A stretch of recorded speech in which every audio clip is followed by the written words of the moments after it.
consegue identificar coisas que exames nenhum mostrariam para a gente. Coisas mais sutis ou coisas que aconteceram, traumas e situações que aconteceram na vida daquela pessoa. Esse trauma que aconteceu na vida da pessoa é um trauma lá que a pessoa levou um tombo, quebrou uma perna, quebrou um braço, ou um trauma emocional? Isso é mostrar para eles?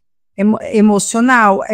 Para você ter uma ideia, existem marcas na íris que mostram até abusos sexuais, pessoas que sofreram, né, abusos sexuais, que tiveram. Então, assim, a gente consegue acompanhar traumas emocionais importantes que tenham ficado gravados na vida daquela pessoa e que podem estar interferindo na saúde dela. Nossa, então às vezes quando você recebe um paciente e ninguém, acredito eu, gosta de falar que sofreu um trauma, nesse exemplo aqui, um trauma aí, às vezes na infância, na adolescência, isso daí é muito bem guardado, né? Às vezes numa terapia, um psicólogo, um psicoterapeuta, né? Um médico aí que trata das emoções humanas, ali normalmente as pessoas entendem que é o melhor lugar para se abordar isso.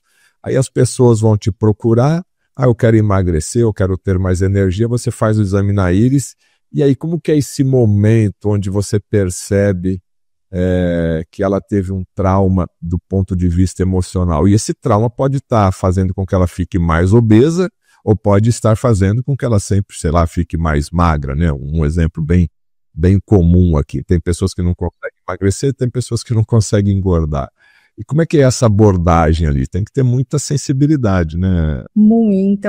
É muito delicado, né, para tratar algo assim. Então, para você ter uma ideia, muitas pessoas nem para psicólogo, que já estão tratando faz tempo, conseguem falar desse tipo de coisa.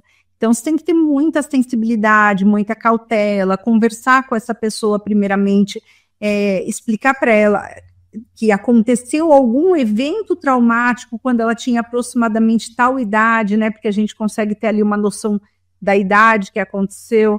Então, a gente fala algum evento traumático, que isso a gente está vendo aqui que está te prejudicando nesse seu processo, por exemplo, de emagrecimento.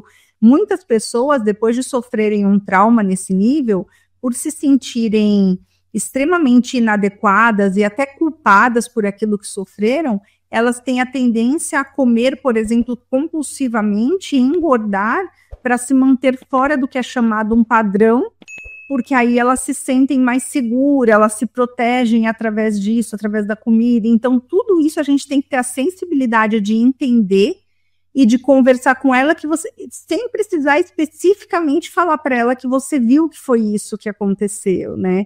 Então, você pode falar com ela, olha, me parece que houve algum trauma, aproximadamente com tal idade, isso vem prejudicando o seu processo de emagrecimento, isso vem prejudicando o seu processo de saúde, se possível, você faz terapia, identificar se ela já está tratando aquilo, se não, encaminhá-la a fazer, às vezes até conversar com esse terapeuta em off para passar para ele, ver se ele está sabendo daquilo, falar que gostaria de conversar com o terapeuta sobre isso, de uma maneira bem sutil, bem delicada, para não constranger, né, e não trazer mais um problema para aquela pessoa. Doutora Elaine, quando é diagnosticado, né, ok, tem um trauma ali e ficou marcado na íris, você até falou que dá para perceber a faixa etária da pessoa, é possível? Sim, a faixa etária que ocorreu o trauma. E eu tenho condições de fazer a terapia e tenho condições de resolver esse trauma, né? De uma forma ou de outra, com um naturopata, com um psicoterapeuta, ok, eu trato aquilo ali. Mas aquela marca na íris vai ficar para sempre? Sim, provavelmente vai ficar para sempre. Vai sempre constar que ali existiu um trauma. É muito difícil que desapareça. A gente consegue muitas vezes perceber alterações na íris, mas demora muito e são alterações sutis. Quando é um trauma muito forte, assim, é muito difícil que desapareça. Você poderia dar algum exemplo, logicamente preservando a identidade aí, algum relato que você achou bem interessante, olhando para a íris do seu paciente? Olha, eu já peguei, por exemplo, casos como o que eu citei aqui de um abuso, né, um paciente adulto, casado, e com diversas reclamações da parte emocional, extremamente ansioso, tomava diversos medicamentos para conseguir dormir, para ansiedade, para uma série de coisas. E realmente, quando eu avaliei, tanto a íris dele como a biorressonância confirmou também, porque na biorressonância também aparece esse tipo de informação, confirmou também que ele tinha sofrido um abuso, né? Eu não toquei nesse assunto com ele, eu toquei no assunto que existia algum trauma que tinha acontecido, alguma situação muito forte. Ele confirmou que sim, mas não falou o quê, então eu preferi também não tocar no assunto, vi que para ele seria algo constrangedor. Então, eu conversei com ele se ele fazia terapia, expliquei a necessidade de levar esse trauma, mesmo eu não mostrando que eu sabia o que era, mas de levar esse trauma para a psicanalista dele, no caso, para que fosse trabalhado, sim, porque é muito difícil a gente conseguir tirar ele daquela medicação forte sem que fosse trabalhado a raiz do problema, né? Entendi. E o que você pode relatar da medicina tradicional chinesa nessa questão de traumas emocionais? Ela também acaba ajudando ou fica mais relativa ao diagnóstico pela íris? Não, na medicina tradicional chinesa, a gente tem, inclusive, situações onde, por exemplo, uma pessoa ela tem um problema em um determinado órgão. Vou dar um exemplo. Às vezes a pessoa ela tem uma tosse persistente, né? Agora só saindo um pouquinho do trauma.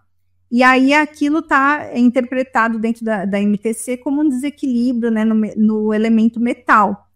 E aí está relacionado com esses problemas pulmonares, né? Então ela tem um desequilíbrio no elemento metal que está associado à circulação e que vai reverberar no pulmão. Então ela tinha uma tosse persistente ou, por exemplo, voltando aqui a falar das emoções, ela tem uma raiva, um medo, uma tristeza, que vão causar sintomas físicos específicos. Então, às vezes, ela vai aparecer com um problema pulmonar, como a gente falou aqui, é uma tristeza muito grande que ela teve, e aquilo apareceu no pulmão, que a gente sabe que o pulmão está ligado à tristeza. Então, dentro da MTC, existe uma correlação desses sentimentos com os órgãos, onde a gente vê qual órgão está sendo sobrecarregado ou pode ter sofrido essa interferência da emoção. E isso é muito importante para a gente entender o fluxo de energia. Olha só, em cada detalhe, cada informação.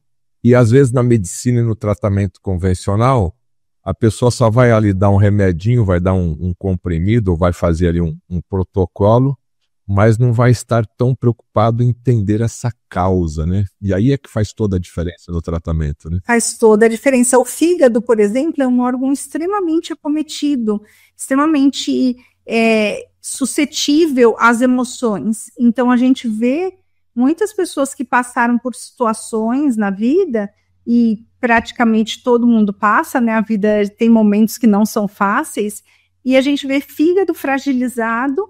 Aí a pessoa acaba desenvolvendo algumas disfunções hepáticas e isso vem de emoções que a pessoa teve, né? Então, é uma coisa muito importante a gente tratar a raiz do problema e aí tratar o órgão. Se a gente tratar só o órgão sem tratar a raiz, pode até curar, mas vai voltar a acometer, vai voltar o problema. Então, a gente precisa tratar as duas coisas. Isso é muito importante, a gente ter esse entendimento mais abrangente, esse entendimento também de que o corpo é um todo, né? Às vezes o exame ele é muito específico, ele vai olhar ali o colesterol, ele vai olhar ali, mas ele não está olhando o restante, ele não está... Por exemplo, está sobrando colesterol, o colesterol ele é usado no organismo para formar hormônios.